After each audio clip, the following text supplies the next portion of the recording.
Well, the Astros narrowly gave that game away, but Josh Hader came in to shut the door. 24 of 24 saves. We're going to discuss Yordan Alvarez news, Victor Caritini, Altuve looking at 3 straight strikes. I got Trevor with me. Let's get going right now. Jainel Diaz, this is Locked On Astros. Hello and welcome to Locked On Astros, your daily Astros podcast. Here are your hosts, Eric the Man Huysman and Brett H-Town Wheelhouse Chancey. Hey everybody, welcome into this edition of Locked On Astros. You know me, I'm H-Town Wheelhouse. You know where to find me at H-Town Wheelhouse on X, Instagram, and TikTok. Astros411 on X and on Facebook. And look, at Wheelhouse Media Company. That's right. Check us out on YouTube and iHeartRadio. Wherever you get your podcasts. I'm always positive, always Stros. I got my guy from the north, the northern tip of the United States, almost in Canada, Trevor Hauer. Tell everybody where they can find you, sir.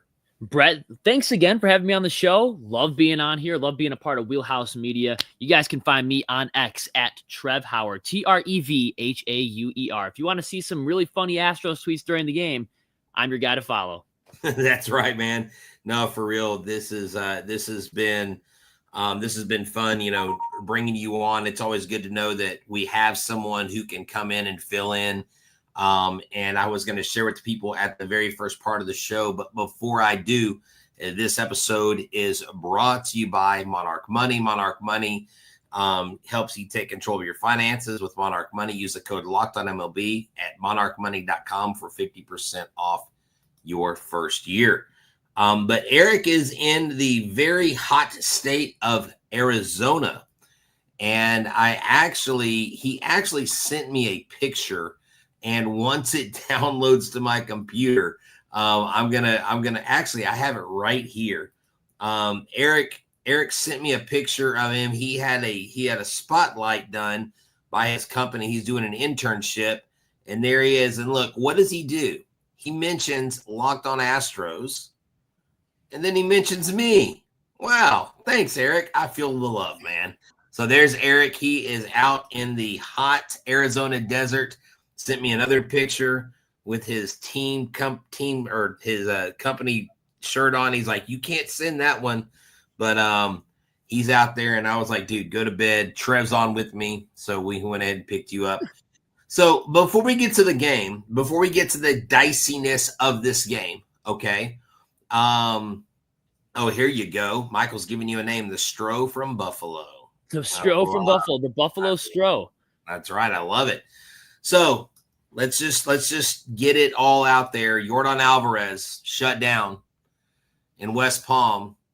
At first, he was 70% or 40%. Then he was 80%. Then, you know what? We may fly him to L.A. to be a part of the team.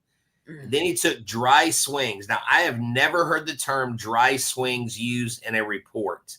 He basically was warming up. He was swinging, warming up on deck, waiting to take pitches, and he felt some discomfort. So he's headed back for yet another specialist report, and we're going to have to find out what the heck is going on with Yordan Alvarez. I'm afraid, Trevor, and I'm the always positive, always Stros guy, but I'm afraid this might have Yordan out till September or maybe the rest of the season. What do you think? Yeah, I was thinking the same thing. I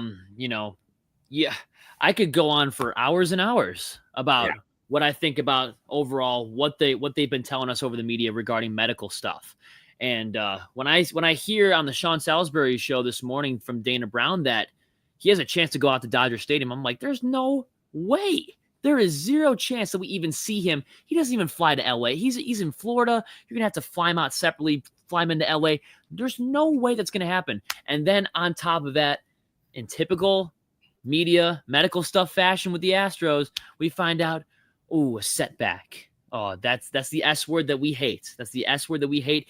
Also hate the D word, discomfort. We saw that a lot today too regarding his hand. And don't even get me started on the percentage numbers. I don't even know how they get those, how they calculate those. They look at the graph or something, look at the X-ray and say, 60% broken. It's almost healed. Oh wait, now it's 80. Now it's 80%. Oh wait, he's almost picking up a bat. It's like these are things I haven't even ever heard. I've never heard of. He's almost picking up a bat, guys. Yeah, he went to the bat and his hand. And then his hand pulled him away from it. He's like, "Nah, I'm not ready for this yet." I picture, you know how like the old Disney movie Sword in the Stone, where like takes the Yordan's not, or it's not yet ready. You know, Thor's hammer is not yet ready to pick up. I mean, but look, at the end of the day, it is a point of frustration for Astros fans, and that's why we talk about it. And it is just one of those things where you hate that it comes to this. But, you know, Yordan, before he got injured, before he went down, he hasn't looked right all year, Trevor. No. He hasn't looked himself. And so you wonder if this is something that's been there, maybe going back to spring training. I don't think he looked right in spring training. He didn't look like he was ready to go. There's something ailing him in spring training. I'm thinking it's the hand, because what else would it be? You know, I know that we could blame Christian Walker for the slow start because of the oblique strain. We actually knew what was going on at the time with him in spring training. We could have used that as a little bit of an excuse earlier on in the season. Yordan, we're just like, why does he look like this? I mean, but even with a broken hand, he's such a talented player. He hits that moonshot in Minnesota, if you guys remember that game, to take the lead, I think it was. So Yordan is still a fantastic player. It's just you got to make sure that he's healthy. And honestly, I don't know whether it's the frustration from me from the lack of information, and I know they can only give out so much information. You know, Dusty Baker told us a couple years ago that we can't give out too much information, so we understand that. But then you hear it from the fans. They're like, "Oh, Yordan's injury prone. This." I'm like, we heard this about George Springer, still a phenomenal player. We heard this about Carlos Correa. He was still a phenomenal player for the Astros too. It almost felt like the lack of transparency was the number one thing for me that was frustrating with the medical staff and the fans. And also, I think they may have rushed him. Yeah. This rehab. You know, and that's been the thing. I mean, you can go back to the Jake Myers stuff. You can go back to I mean, this medical staff as a whole. Again, we say this. Neither Trevor nor myself are medical professionals. I mean, I will never pretend to be. I will never pretend to be one either. No, but it's just like we can only go off of what you all see and what we all see. And they just seem to not get anything right. Like if it was once or twice, like, okay. But at some point, it's like you just got to call it out for what it is. Yep. And look, I'm not saying like, you know, I see people on X saying head's got to roll. Someone's got to. I don't know if it's like that. And of course, people, and I actually talked to a friend of mine who is an X-ray tech, and I was like, "How accurate are X-ray reads?" And they were like, "X-ray techs miss stuff all the time. It's not an exact science. You don't always. Yes, it's an X-ray, but anyways, I mean, we could." X-rays are one thing, Brett, but the original no imaging needed for Yordan. Why wouldn't you just play it safe and get imaging done? Yeah, anyway? You're right. They're just a lot of things. They're just a lot of things that are just a miss and awry. But hey, the Astros came out on top in game one, and they won by the skin of their teeth in the end of the game. But it was a win nonetheless. And whether you win or lose in that win column at the end of the year, that's what you're going for, because it's going to be important this year. You know, Trevor, I think what I want to talk about when we come back in our second segment is talk about how important it is to get these wins right now and to get up to that number, you know, to stay in that number 2 spot in the AL. Because they've been playing really well at home. And Trevor, if they have a great second half, who knows, maybe they can slide into the first spot. And then you've got home field advantage through the playoffs, at least on the AL side. And that would be huge because this team plays really good ball at home. I'm going to get your thoughts on the other side next. Everybody, thank y'all for tuning in to Locked On Astros. I'm H-Town Wheelhouse, and this episode is brought to you by Supply House. Supply House is the #1 place for all your plumbing, HVAC, and electrical needs. It's a reliable way to order products online. Their easy-to-use website is packed with helpful resources and the latest product info to help you get the job done right. Plus, with a complete inventory of over 200,000 parts from 400-plus brands, you'll find exactly what you need, delivered fast from coast to coast. Need help with your order? Supply House offers expert support and industry-leading service, so you'll always talk to a real person. And the trade pros looking for an extra edge, their free Trade Master program offers exclusive perks like a dedicated phone line, free shipping, and discounts on every order. Thousands of skilled professionals are already taking advantage. Now it's your turn. Join the Trade Master program today at supplyhouse.com/TM and start ordering plumbing, HVAC, and electrical supplies with just a few clicks. Plus, use promo code SH5 for 5% off your first order. That's supplyhouse.com. Yeah, man, make sure you make us your first listen. Make sure you make Locked On MLB your second listen. Thank you all for tuning in. I'm H-Town Wheelhouse. He is Trevor Hauer. Eric is on the road. Again, I'll show you his picture. He is interning right now. He is across the globe in the very hot state of Arizona. And look, he even mentioned Locked On Astros. And it makes me feel good. He even mentioned me. Very cool. Eric the Man. That's where he got his nickname from. The Man Huysman. That's right. Yeah. Exactly. So, Trevor, I think it's important to win games like this. I mean, the Colorado Rockies is a team that can sneak up on you, as you saw tonight.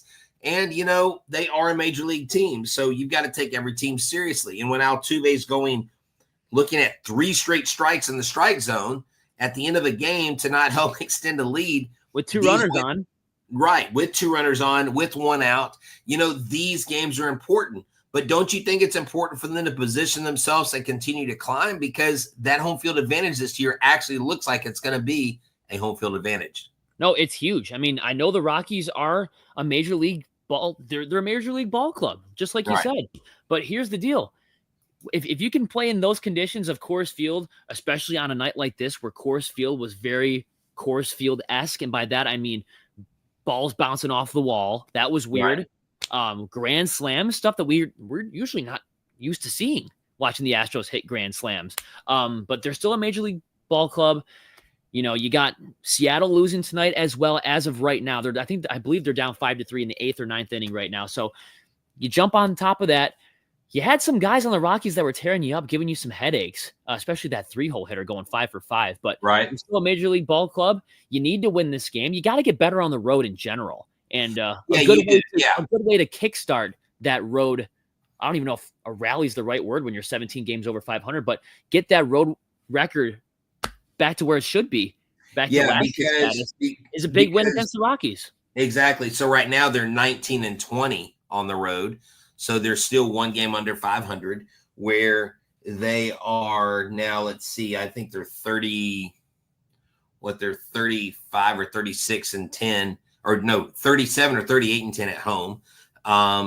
So we know they play really, really well. And hey, this was a good game for Christian Walker. Look, whether he's getting RBI singles, and I know on the playback TV we were on earlier, where I was joking a lot, giving a hard time about the 30 RBI. I had him tabbed for 30 plus home runs. I think he's going to have 30 plus RBI singles. But at the same time, Christian Walker has played historically well. His last 10 games against the Rockies, excluding today's game, he's hitting like 400. He's got like 6 home runs. I think he's going to get his due in the next couple games. I think you see him hit a couple home runs here, but it was a good win. I want to address this. Johnny says, hey, Brett, would you rather see Altuve strike out with the bat on his shoulder or chase wild pitches? I don't want to see him strike out, period. No, I don't want to see him. No, but he wouldn't have struck out on wild pitches. The 3 pitches he looked at were right down the middle. Right down the middle. He looked at 3 strikes in the strike zone. If you're looking at the box while you're watching this, and listen, if you listen, this is why you got to watch the show. Those pitches were right here in my face. Like, that's where they were. They were all over the middle of that plate. Right in the middle of the square. Altuve looks at maybe 1, maybe a second, but of course I'm going to take my chances on the pitcher. I'm going to bet on myself. I'm going to trust my stuff. that was a little frustrating. Am I being nitpicky? Yes. Did we get a win? Yes. But Yordan Alvarez isn't in the lineup. Jeremy Peña is not in the lineup. So somebody's got to step up. Victor Caritini. And Victor Caritini clubbed that home run. That ball was it was a weird pitch. And the ball, the way it went out was just kind of a weird flight pattern. There's all kinds of there's auras and stuff up in Colorado. It's weird. Maybe all the Colorado fans have their gemstones and they're emitting some cosmic energy or something. I don't know, but it's weird, bro. That grand slam though, had they not had that grand slam, they lose this game tonight. Easily they lose this game. It gets out of hand fast if they don't hit that grand slam. And I mean, I think I said it on the playback broadcast. Victor Caritini, we're used to seeing those West Coast just moonshots from that guy. I remember he did it in Sacktown, and I was like, you know what? We're overdue for a grand slam. Haven't hit one since April 11th, April 10th, whatever the date was with Yainer Diaz. First time since 2023, we hit multiple grand slams in a season, so we got that off our backs for the first time in the Joe Espada era. But we needed that to happen. Yeah. Perfect pitch. If you hang it, they will bang it. That's what they say. Victor Caritini, get me an extra dirty Caritini with 4 shots for that grand salami. I love my grand salami with a nice can of Coors. With a nice can of Coors and an extra dirty Caritini, baby. I love it, man. I mean, that thing. That beats a Jersey Mike salami sandwich. I mean, that was a great shot. But you had Cam Smith go 2 for 4. He had some nice hits. Caritini with 2 hits. Christian Walker almost went 4 for 4. He should have. Considered an error. He should have. Yeah, that ball, I don't think the guy had a chance. 106.2 off the bat, laser beam right at his legs. That's a tough play. I'm surprised that they gave him the error there, but so he did kind of bobble it though at the same time. But what do I know? So then you had Dubon 2 for 4 as well. Praise with 2 strikeouts. It's weird. Smith was 2 for 5 with 2 runs, but he had 3 Ks tonight. There were a couple of bats I wasn't big on. Now, they were 3 for 9 with runners in scoring position. That's not terrible. They left 7 on base. But in the pitching area, Colton Gordon was not sharp tonight. 9 hits, 4 runs, a home run, 3 Ks. But before we get to Josh Hader, we got to talk about Bryan Abreu. I mean, Bryan Abreu is – and I think someone said here in the chat, Bryan Abreu's got to be one of the best setup men of this decade. And you know what? I wouldn't be afraid to go there. He's got 21 holds. He's got a 1.59 ERA. He had 3 strikeouts in his 1 inning. Just looked nasty out there. Bennett Sousa had a strikeout. Brian King had a strikeout. But Bryan Abreu setting up Josh Hader. This is the best back end that week. I mean, this is the best back end in the major leagues. And don't let him get hot. Don't let him have fun. He's looking like 2022 Bryan Abreu out there. I think Sunday he went 6 batters, retired all 6. So I think he pitched 2 innings on Sunday. Today he goes in, boom, boom, boom, sets up Hader perfectly. Bryan Abreu, just 2 weeks ago, the fan base was like, Bryan Abreu's too shaky. We can't have him on the mound. Oh, what is going on? He's walking everybody. These wild pitches are ridiculous. We threw the wrong Brian in the 8th inning. What do you have to say now? This guy has been nothing but nails. He's the man. He's this past week, 2 weeks. He's been so good. And I remember a couple years ago when they're like, you know what? If Bryan Abreu doesn't get a contract extension, he could be a closer on any other team. And I firmly believe that. But he's playing his role perfectly with the Astros right now. He's a perfect setup man. You took the words right out of my mouth. 21 holds this year. That's your 1-2 punch. That is your Octavio Dotel to Brad Lidge, right? Yeah. There's your 1-2. They're probably the best since then. And I don't think that's an outrageous statement saying he might be one of the best setup men over the past decade or so for the Astros. Yeah, I agree. I agree with you. He's got some of the nasty stuff. He can almost touch 100 with the stuff. No, he's good. He's got mean stuff. He can reach back. He gets behind the baseball really well, and he has a repeatable delivery. So you got to love that. All right. So we got one more sponsor that we want to tell you guys about, and after this, we want to talk more about Josh Hader. And I want to bring up something that the Astros have done that one of our viewers, Michael Carrera, brought up that he mentioned earlier in the show, and we'll do that next in our last segment. All right, thank y'all for tuning in. This is an excellent time for y'all to be looking at Monarch Money. Ever wish managing your money was easier with Monarch Money? It can be. Whether you are growing your savings or planning a big purchase, Monarch puts you in the driver's seat. It's like having your own personal CFO, giving you full visibility and control over your finances. Monarch Money is more than a budgeting app. It's a complete financial command center. You can track all your accounts, investments, and spending in one place. So in addition to managing your money, you're also building wealth. What you will find here is that in every specific category, you have subscriptions that you can find, and you added just more than you expected. If you are not sure of your finances, or if you're managing your finances with another person, then you can check whether it's a joint account or a separate account. All your spending is done in one place. Take control of your finances with Monarch Money. Use code LOCKEDONMLB at monarchmoney.com for 50% off your first year. That's monarchmoney.com. Code LOCKEDONMLB for half off your first year. Go there today. What? On for?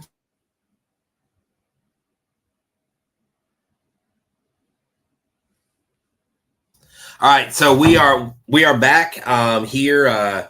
Locked On Astros. Thank you all for tuning in. I got Trevor here, and we definitely are excited that the Astros won. So here is the comment I was talking about, Trevor. Michael Carrera brings up 18-7 in one-run games and 11 straight one-run wins. That's kind of hard to say. Oh, say that 10 times, right?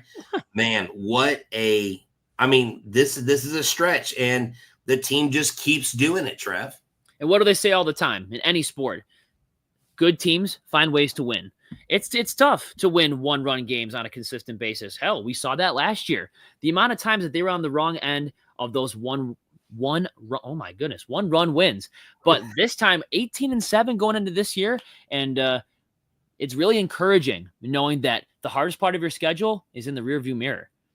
Yeah, I would say the hardest team that you have left for the rest of the season is the next series that we have coming up in Dodger Stadium. The rest of the teams, you got through that gauntlet in April, May, and June. And the fact that you're 18-7 in one-run games, including an unreal extra inning record. This Astros team, anyone that's saying that the golden era or the golden era is done, the golden age has faded away, that's in the rearview mirror. Well, I think you might want to bite your tongue when you say that, because good teams find ways to win. The Astros right now, 17 games over 500, 51-34. It was a, no pun intended when I say this, rocky finish to that game. It was. Good teams find ways to win, and they are a good team. They found a way to win. That's right. And, one of the ways that they are winning when they don't score a ton of runs is with someone like Josh Hader. Josh Hader, 24 for 24. Talk about a turnaround from last year. Unbelievable what he's doing right now. This is an Astros record, and it continues to get deeper and deeper. And, of course, you don't want to have to use – you would like to be able to run – I cannot speak tonight. You would like to be able to rest Josh Hader tomorrow if you can. Get a big enough lead. Wait until the third game, or you know what? I don't know. Maybe he saves, tomorrow's game, has the day off, and then you go to LA. I would love to have him for all three games in LA. That would obviously be the dream and the vision to have there. But he has just been absolute nails. Yeah, he did give up the tank. He does give up a home run here or there. But when the ball comes fast over the plate, it leaves fast over the plate. And all it takes is a little mistake of a half inch or an inch, and that's what happens. And so it is just one of those things where you have this back end of the bullpen. You have an offense that hasn't really shown up a lot this year because they don't hit a ton of home runs. They scored 3 runs or less in like 36 plus games, Trev. So they score less than they do more. But when they score 4 runs or more, their record is unbelievable. I'm sitting here looking for it. Their record when they score 4 runs or more, I believe, is, I think it's like 33-7 now, or 34-7. I mean, they are unstoppable at that point. So you love to see it going to the playoffs. This is the type of win. This is the type of game that you're going to play against a better team. Yeah, obviously. And, you knew that without Bregman and without Tucker, the offense wasn't going to be the same. It was definitely going to decrease a little bit in flashy stats and flashy numbers. But again, they are a good team and they find ways to win. When you score and you hit that magic number of 4, this Astros team is different. And, a lot of this credit goes to the pitchers. Who would have thought that Colton Gordon would be in the starting rotation? Ryan Gusto would be in the starting rotation full time. You'd be seeing guys like AJ Bluebaugh in the rotation, or you saw him once, but he still made his major league debut. Brandon Walter. I mean, I didn't know who that guy was before the Tampa Bay series, and he's making starts and getting wins with the team. So big credit goes to the pitching staff, and it goes to Josh Miller. But, I'm going to stick by my statement. Good teams find ways to win. Yeah. Sometimes when the Astros win 3, or when they score 3 runs, and they hold the team to 1, guess what? It's still a W in the win-loss column. And this is in this too, looking long term, looking long range down the road. And of course, it's way too early to even be talking about playoffs.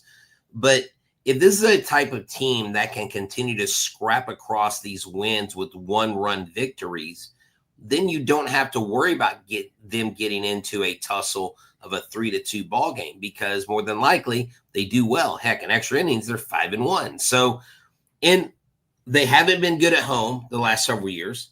They've been terrible in extra innings, and they're doing great in both of those areas. And they're typically a home run team, and they're not a home run team, but yet they're winning. Yep. They're squarely in first place in the West. They're squarely got second place locked up. They're constantly looking at the Tigers. The Tigers are like, the Astros are on our heels. The Astros are on our heels. And fan bases all around are like, oh, they must have the trash cans back out, or they must have this, and I'm like, we can't. Let them talk it. Let them talk. Just let them talk. It doesn't make any sense to me. And the Royals just scored another run. It's 6-3 Royals. So there is only 1 half inning after this, because they're in Seattle. Seattle gets the last plate appearance. Something that was kind of funny, and I don't usually do this, but I had to, because I have to mention on the show, because Adolis Garcia hit like this 3-run bomb against the Orioles, and the Orioles closer apparently has been blowing leads a lot lately. And so he ties it up, and when he ties the game up 6-6, you would have thought Adolis won like the World Baseball Classic for his country, or won the World Series. And then they come back, then they lose like 11-6, something embarrassing. So I'm sorry, that was a little fun to watch for me. And I usually don't say bad stuff about bad teams, but when I see players that just act like they've never been there, and look, I'm all fine with pimping the home runs, but the way this guy did it, like you were like, okay, he's retiring. That's his last hit. It's the greatest thing ever. And he do all that to lose. Adolis, my man, look at your team's record. Look at your celebration. Look at the end of the score. Look at the end of the score at the end of the game. Dude, it looks like he won the lottery of syringes. Like it looks like he just won like 100 new syringes. And he's so happy about that. And he's getting ready for the ALCS against the Astros in 2023. It looks like he won 100 new syringes there. And that just goes by what I've been saying since 2023. So we're going on year 2, 3 of this. See how bad that team was in 24? See how bad they are now? See how bad they were in 22? No, and that's the thing. Investigate 2023. Just saying. Throw that out there. The Rangers fan base wants to clown on us. Cheaters. Altuve's a cheater. 21 with Chris Woodward. Horrible. 22, horrible. 23, World Series champions. 24, terrible. 25, terrible. Yeah. Unlike the Rangers, the Astros, they did get caught doing some illegal stuff, but they've continued this run. They've consistently won the AL West every single year after that. To be the front runners and playoff runs. Seattle wins the May and June, World Series every year. Every year they come out firing. And you know what, Cal Riley, I wouldn't mind you in an Astros uniform. But Big Dumper is a horrible nickname. That is a bad nickname. Do you guys know what a dump is? Yeah. Yeah, like taking a dump. Big dumper. Like, does that? Yeah, I don't. Sounds like a porta potty company. And don't even get me started on Marcus Semien. You can do this and look in the standings where you are. Adolis, pimp that, buddy. Pimp where we are in the standings compared to you. I knew I'd get Trevor going. I love it. I cannot stand the Rangers, bro. Oh man, I can't either. Well, hey, you know what? This is a great game 1. Hunter Brown's going to game 2. Brandon Walter in game 3. Then I think Fromber will be in 1 or 2 in the first or second game against the Dodgers. He at least gets one look at those guys. But Trevor, thank you so much for joining us. Dude, thanks for having me, man. Come back Thursday. I believe we're going to have you back on Thursday. Yep. Eric will be on tomorrow night. Trevor will be back Thursday because he'll be traveling back and he'll be up super late. So look, man, for all your Astros news, make sure you check out Locked On Astros, check out Locked On MLB. Just from everybody here at Locked On Astros, myself, Eric the Man Huysman, and even Trev Hauer, the Stro from Buffalo. Thank y'all for joining us. What a great night. Nice Caritini. Good job. Hater. Ryan Abreu, you're a stud. You know what? Y'all are the best audience on the planet. Thank you so much. We love y'all. Y'all have a good one. And like that ball that Caritini hit, we're out. We're out. Extra dirty. With the side of Haterade. And a nice can of Coors, baby.